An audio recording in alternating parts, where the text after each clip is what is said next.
exactly the way it's supposed to happen. You guys need to keep together. Sue, elbows off.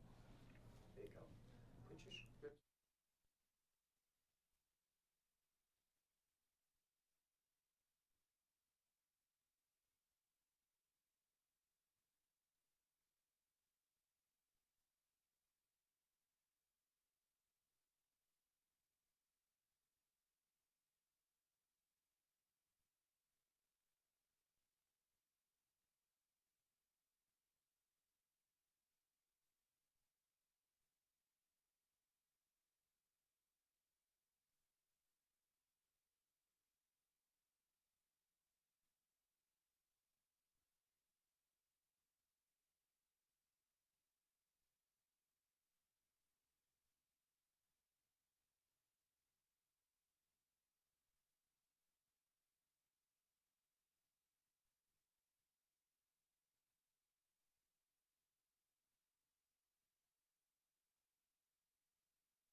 It's a special edition of NEC-TV as we celebrate the annual Student Showcase. We take a look at the events ahead in our live coverage. And Riverdale brought the beach to campus. NEC-TV's Montana Taylor has the sights and sounds from one of the most memorable days of the year.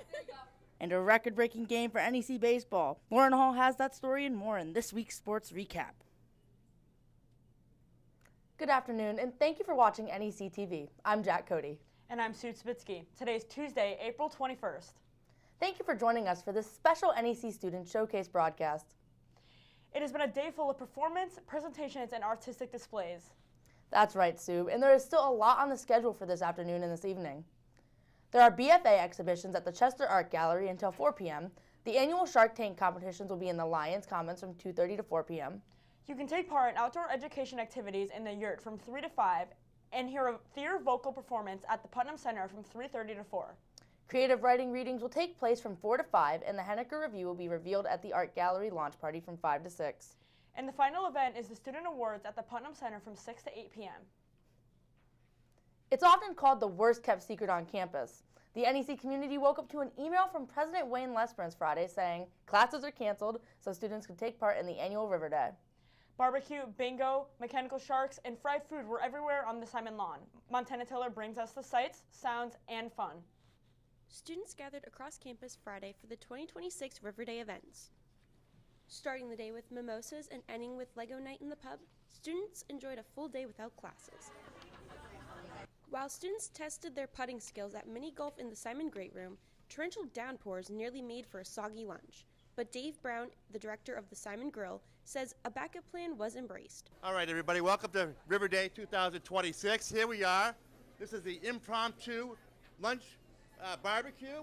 Instead of it being outside today, we're doing an indoor where everybody, look how nice everybody is. Everybody say hi to the camera. Hi. Oh, isn't that great? Are we having fun today? While students took bites of their barbecue lunch, all they could talk about was the carnival, other events, and specifically the mechanical shark. Yeah, the rain's about to stop though. I'm gonna ride on that shark. I heard the carnival is gonna be out here later.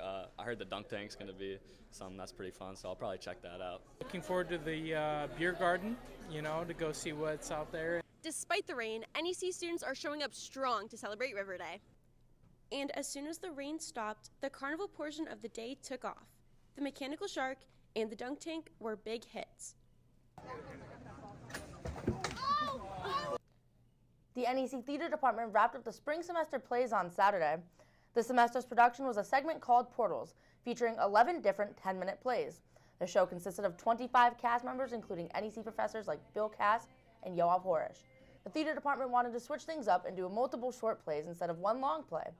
This program hosts a play every semester, so stay tuned for fall 2026. Last night, multiple students were inducted into the ODK Honor Society. ODK, known as Omicron Delta Kappa, was founded in 1914 at Washington and Lee University. This honor society recognizes leadership and service across campus life. The latest Henniker police stats are released. During the month of March, Henniker police reported 6 DUI arrests. That is 3 more than last month. There were 7 arrests for transporting alcohol or marijuana. That's also up, 5 more than the last month. Henniker also had a total of 6 motor vehicle accidents, which is half of the number reported last month. Henniker police and several surrounding towns worked together to make a high-risk arrest Thursday. Police say there was an active warrant for 39-year-old Brandon Garland from Hillsborough. Garland was pulled over on Henniker Street in Hillsborough. When he got out of his vehicle, he reached for his waistband. A police canine took Garland down, and inside the vehicle, police found controlled substances such as cocaine, prescription medications, and suspected fentanyl. Garland was taken to the hospital and being held pending his arraignment. The operation involved the Hillsborough, Antrim, and Henniker departments. A popular concert ticket sales website has been under fire for a competitive monopoly scandal. A jury found that Live Nation and Ticketmaster operated as an anti-competitive monopoly over big concert venues. Live Nation owns and operates hundreds of venues and controls booking for those venues, whereas Ticketmaster, owned by Live Nation, is considered the world's largest seller of live event tickets. New Hampshire was one of 34 states that sued the companies.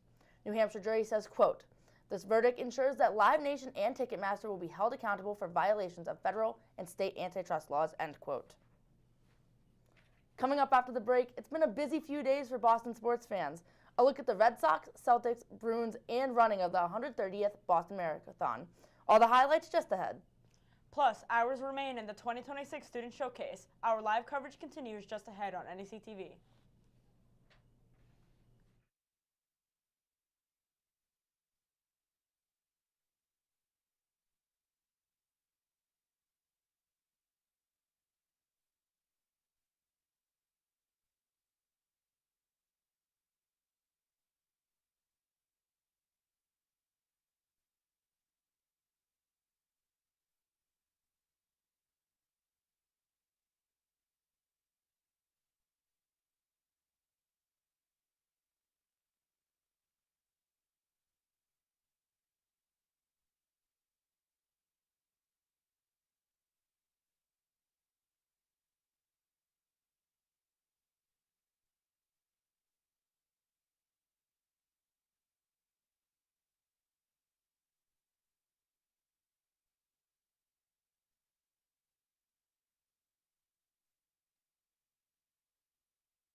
welcome back.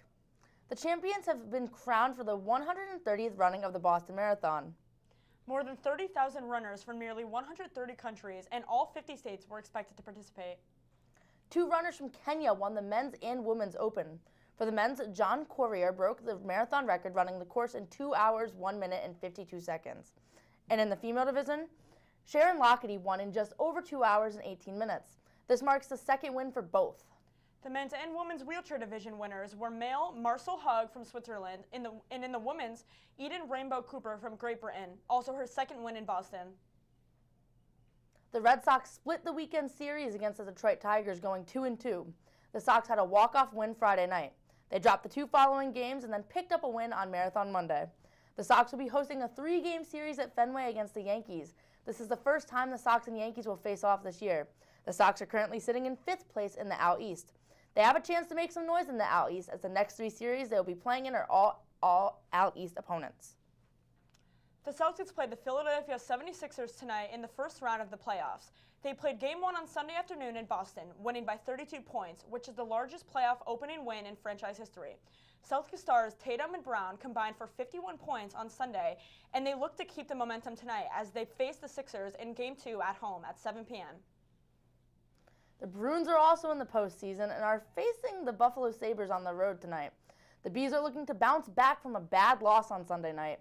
The Bruins were up 2 goals with less than 10 minutes to play in the third period before disaster happened. The Bees allowed Buffalo to come back as they scored 4 goals in the third period to steal Game 1. The Bruins play Game 2 tonight in Buffalo at 7:30. Brady Philbott, the baseball team, is officially the program's all-time hit leader with 155. The Ware native broke the record on Saturday when the Grims faced Colby Sawyer in the Grims Senior Day matchup. The Pilgrims recognized 14 seniors. Colby Sawyer took home the win, winning 8-0. Coming up on NEC-TV, a special live student showcase interview. Our Lauren Hall is standing by. Stay with us. We'll be right back.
Welcome back.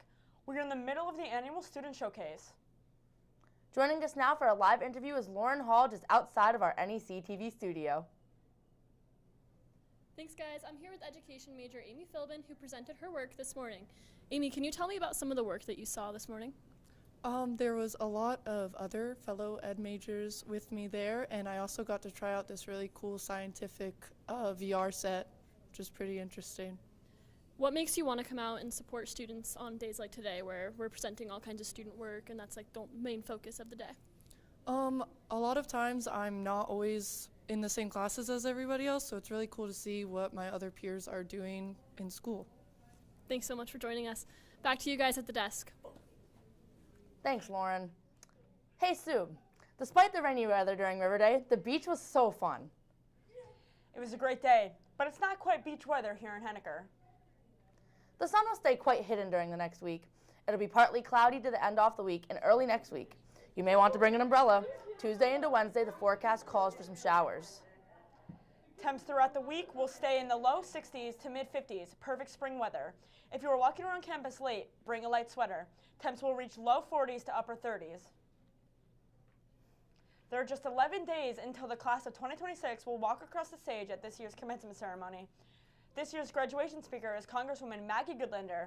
Graduation begins at 10 a.m. on Saturday, May 2nd, on the Simon Lawn. Be sure to follow us on Instagram at NEC.TV for the latest NEC news. Thank you for joining us. We'll see you right back here next week for all things NEC from the only Henniker on earth.